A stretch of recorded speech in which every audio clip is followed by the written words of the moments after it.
Greetings, YouTubians, and welcome back to Wayne Sharp World, where today we're going to be taking a look at another brand new button lock that not only checks all the boxes in the quality, aesthetics, ergos, a lot of good things going on there, but this is also from a brand that's really made a pretty big name for themselves in just the past year or so that they've been around. This is one of the better offerings for a button lock EDC, especially in the budget range, that I think really hits well in kind of that casual, office, gentlemanly style EDC knife, which I don't think there's been a lot of. There's been a couple, but this might be my favorite one. It's right up there. It's up with probably two or three others that I think make a really good office or gentleman's carry. And this one here is the Vostede Corgi. Now, before I go any further into this review, I'd like to thank you guys for tuning in today. If you like what you see, please do me a huge favor, hit that subscribe button, follow along, and I will continue to bring you the content. Now, let's take a look at some overall specs on this knife right here. We have an overall length of 7.17 inches with a blade length coming in at 2.99 inches and a blade thickness at 118 thousandths. Blade width on this guy is 840 thousandths and a very nice budget steel here, 14C28N. You gotta love seeing that. I mean, 14C28N, 154 cm, and Nitro V are kind of like the three home run steels for a budget knife. I mean, they give you great performance, great value, and they're just great steels, especially at this price range, which we'll hit on in just a second. We are looking at a drop point style blade with a just about full flat grind, a handle length coming in at 4.18 inches, and a handle thickness at 493 thousandths. Handle width on this guy is just under an inch at 920 thousandths, and that stays the same all the way through this very neutral feeling handle. We have a G10 material used for the scales here, as well as a good old button lock locking mechanism. And this is, of course, using not just any button lock, but the Trek lock, which is kind of owned by Vostede, created by Dr. EDC. Gives you that extra little bit of secure lockup with the entire plunge of the button being in the actual blade there. So very, very nice, secure design there. We have a user of a right hand only tip up carry. I think there was something really missed here regarding that, and we'll touch on that when we get to the handle. A weight coming in at 3.53 ounces, and a price, a very impressive, very strong price of $59. This does not feel like a $59 knife. This definitely feels like a knife that is closer to $100, maybe not a $100 knife, but definitely getting a lot of bang for your buck at $59, no doubt there. Let's take a look at some size comparisons and see how it measures up with other knives in this range. And I got the two best ones for you. It's the only two you need to see. This one right here, this is the Civivi Elementum that I'm sure everyone knows. And of course, right here we have your Kaiser Original, another one, home run all-star knife. Right there is three fantastic smaller size, not real small, but on the smaller side of things for an EDC, and they all line up pretty good. But as you can see, the Corgi has just a hair on both of them, a little more on the original than the Elementum, but there you go, two good size comparisons nonetheless. Let's get talking about this blade, because this is a blade that I am a huge fan of for two reasons. One, getting into that kind of like office and gentlemanly style vibes. It's a really good blade in terms of it looks like a blade, but it's not too aggressive. It's a lot like the original, which I really like. And really, I think it's even a little slightly less aggressive than the original. You know, the original kind of comes out, the grind lines toward the top. It gives it a little more of kind of like that, I don't want to say tactical, but a little more of like a sleeker, aggressive look, as to where, in my opinion, blades with a little swedge up here at the top. This may be bringing back to my Laconico love, but the swedges give it a little touch of class, of refinement. And I think that looks really, really good on this blade. And it kind of takes the edge off. It obviously, you know, it makes it look like a knife. It's a blade. It's something sharp. It's a tool you would use. But it takes that tactical edge, that aggressive look off it, especially when you pair this beautiful drop point blade with this handle. That's where you really get those kind of office gentlemanly vibes, in my opinion. Now, the gray may not be the best color for that type of carry, but again, it's a very neutral color, so it's very good for the office. Whether or not it's the best type of gentlemanly carry, it kind of depends on what you're wearing, I guess. But focusing back on this blade here real quick, nice slicey edge with coming down to 16 thousandths behind the edge, and as I said earlier, almost a full flat grind, just that little bit up there. So you're going to get some pretty good performance with this knife. And of course, with that 14C28N, you're going to get good corrosion resistance. It's going to be pretty easy steel to sharpen, and it's going to hold a decent edge. So very, very nice blade in general when it comes to all that good stuff. And of course, you have a pretty nice tip up here to work with that is not dainty, but it's enough to get a job done. You don't have to worry about it getting soft on you. It's thick enough to do about anything you need it to do within reason, and you don't have to worry about it snapping on you. So very good job there. And let's take a look at that plunge grind. Pretty nice plunge grind. Not nothing super special, but it will do. It'll do. That's about it for the blade. A drop point is a drop point is a drop point, but it's the little subtle details like the swedge, the steel used, all that good stuff. Another thing I look at is, does it come with any scratches? And let me wipe off my finger smudges here, and you'll notice that it doesn't.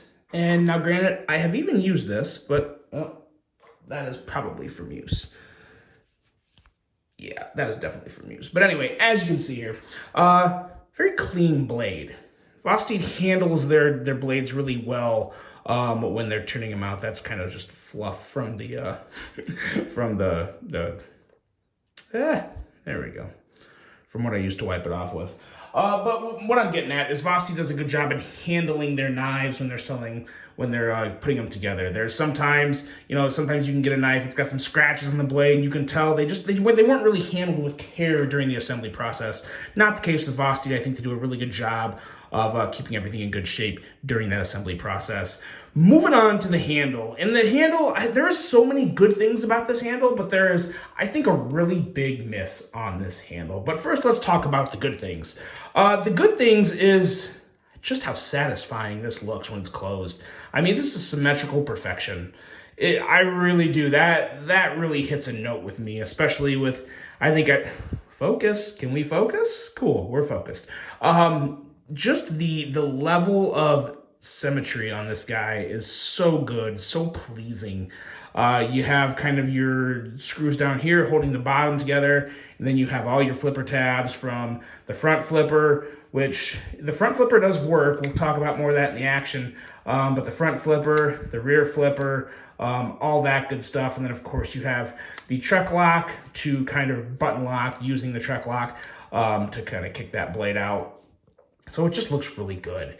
Nice amount of thickness. It feels the same whether the blade's open or closed.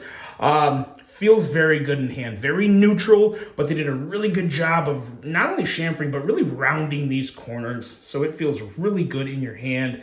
Zero hot spots, nice neutral handle. And the way this is set up, you don't have to worry about your index finger pressing down on this button. It's not going to happen. This is also a very low profile button. This is with the blade out. And wait till you see it with the blade in here. I mean, it's basically not there. So very, very low profile. Now, that's a good thing, but that also has a couple cons to it that we will talk about when we get to the action. Really just one con. But let's talk about this pocket clip. Now, I have been on the record to say that I'm not the biggest fan of Vosteed's pocket clips, and I'm still not, and to be honest, especially with this one, that opinion's not changing. But I have a very strong point for this one, because this knife, as good as it is, it would have been almost a home run had they have made one little tweak about the clip, and little tweak would be a big tweak, and I mean by just not having this clip here. Because what you have here is it's fully recessed, which is always nice, fully recessed screws and clip, that's great. But then on the other side, the lefties aren't getting any love. And I think there would have been a really good opportunity, especially for the way this knife is set up, if they could have made a reversible milled clip that would have screwed in through either end here. Now, granted, you would have probably had a little bit of a kind of a square off down here to sit the clip in so it wouldn't move back and forth, but you had the opportunity to take a milled clip, put it in through either side, have it be reversible, and then you would also have that nice leverage of a milled clip to work that front flipper better. It just made so much sense to me. I was pretty disappointed to not see that on here, but at the same time, on the bright side, by using this clip, they really kept the cost down and they kept it simple. So, you put a milled clip and have it reversible, you're probably looking at $75, $85, as to where, as is, you're looking at $59. So a significant difference in price there, but I don't know. I personally would like to see this clip gone and see a reversible clip at the very bottom, utilizing this screw to make it reversible and also give you that nice bit of traction for a milled clip to front flip that blade out. Just me, but I think that would have been an excellent little touch. Would have brought out the chef's kiss on this one. But without that, it's still good. It's a budget knife. You look for certain things like that on a budget knife, and that's kind of, I guess I'm not too surprised, especially at that price point. You can only ask for so much. But in terms of the solidity and quality of the handle, it really is good. I mean, it feels beefy. There's no flex. It's just a very, very solid handle attached to a really good looking blade. Now, going into the action in general is really good. It's typical Trek lock action, and Trek lock action is different than other button locks because of the detent. The detent is very much smoother, and the actual plunge of where the button is going into the blade is very different in comparison of the distance from the pivot. So on other button locks, let's just bring in, what do I got over here? Here we go. The Saviti Conspirator. As you can see, the button is farther away from the pivot, as well as it has just a different way of locking back there. And that whole mechanism really changes the detent, as to where in this one, it's a much smoother detent. You don't quite feel the click when you break the detent. And even though it's very close and the detent feels soft, you virtually can't shake the blade out. I could shake harder and maybe I could get it out, but for all intents and purposes, the blade is very securely in the handle on this one, which is really good. Anything with the Trek lock, you get that extra bit of security and you get a much smoother detent, which makes a flip very satisfying, and it also makes the front flip pretty good. The reach around on this is maybe my favorite way to open this. The regular flip is incredibly smooth. I mean, it's almost fail-proof because you just literally put your finger and just roll it back and the blade comes out. It's really nice. You can do it smooth like that, or you can really just kind of kick it out. Very smooth action, and again, that reach around, really, really good on this. Really like that. There is one little problem with this, that because this button here is so low profile, it's not obviously no problem when you go to deploy it, zero issue there. But when you go to close it, I have found that I'm using my fingernail. Normally with a button lock, I would just use this part of my thumb and just push it in and close it like that. But I found more times than not when I just use the regular meat of my thumb, there's times I push down and I don't fully break the lock of the button. I don't push it all the way through the blade to where it gets held up, kind of just like that. And that can be a little bit annoying, but I've found that with this one, with my thumb, if I just use my thumb, it's very, very smooth, very easy to consistently close. And, it's a little change up. It doesn't really bother me, but I have definitely noticed that it works a lot better on this knife than it does with other button locks. It's one of the very few, probably one of two button locks that I use my fingernail on as opposed to just my actual thumb tip. And again, I can still use my thumb tip sometimes, but I have found more times than not, obviously when I'm doing this under the camera, I'm focusing, looking, all my attention is on the knife and it's no problem. But when I'm just using the knife and going to put it away, sometimes I'm not fully looking at the knife. Sometimes I'm talking and I'm doing something else as I go to, close my knife and put it away. And I found that that's the times when I kind of get it hung up or something like that happens. So action is very good. Closing action, it does work a little better when you're using your actual nail on the button to close the blade. So, that's just me. Again, you guys let me know if you have one of these Corgis and you've been using it. Let me know how you think your action is. Overall, I think this is a pretty darn solid knife. Love the looks of it. Would have loved to have seen a reverse milled clip, but nonetheless, we have the regular Vosteed clip. And at the end of the day, for 59 bucks, I think it's a phenomenal value and another really, really nice offering to the Vosteed lineup. I wouldn't put it in my top 3, but it's still a very good knife. So let me know what you guys think. I hope you enjoyed this review. And now it's time. We're not done yet, because as you saw at the bottom of that thumbnail, it's giveaway time. And what we're going to be giving away is a Vosteed Labrador. So to get this Labrador, we're going to do this a little differently. I'm actually going to pick the winner and send your information along to Vosteed, and Vosteed will ship you a brand new one, sealed up in the package, straight to your door.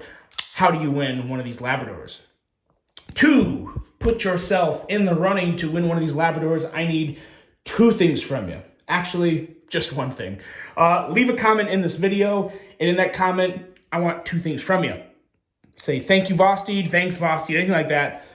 And then also, let me know your favorite Vosteed knife, because we're getting to the point to where Vosteed has come out with at least a handful of knives that I love. I definitely have a top 5 worthy list of Vosteed.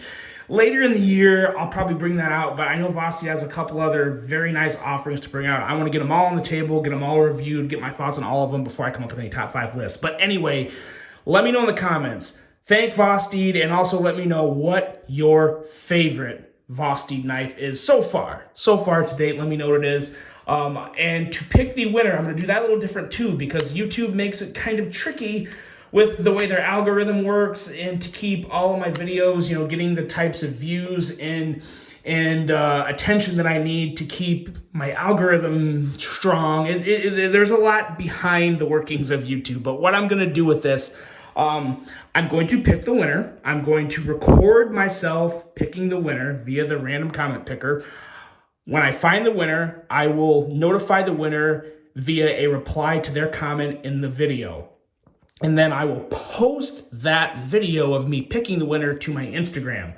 So if you're not following me on Instagram, it would be a really good idea to go over to Instagram, give me a follow there, and then I will post all my videos of giveaways there. I won't be notifying anyone on Instagram unless I know for a fact they follow me. I'll do them that favor, send them kind of in a quick little message, hey, congratulations, you won. I replied to your comment, but let me know either way on Instagram or YouTube, your information. So that's how we'll be doing giveaways moving forward. It's going to help my channel stay high in the YouTube algorithm without having to produce videos that won't get a lot of views, and it'll still allow me to do giveaways and get you guys hooked up with some great EDC knives. So, quick recap. Vosteed Corgi, very good knives, hell of a deal at $59. To win the Vosteed Labrador, comment thanks Vosteed and let me know your favorite Vosteed knife. I will pick a winner, let you know in the comments, post a video on my Instagram, and that's it, guys. That's a wrap. I really hope you enjoyed this one. Hope you have a great rest of your day, and until the next one, I'm out.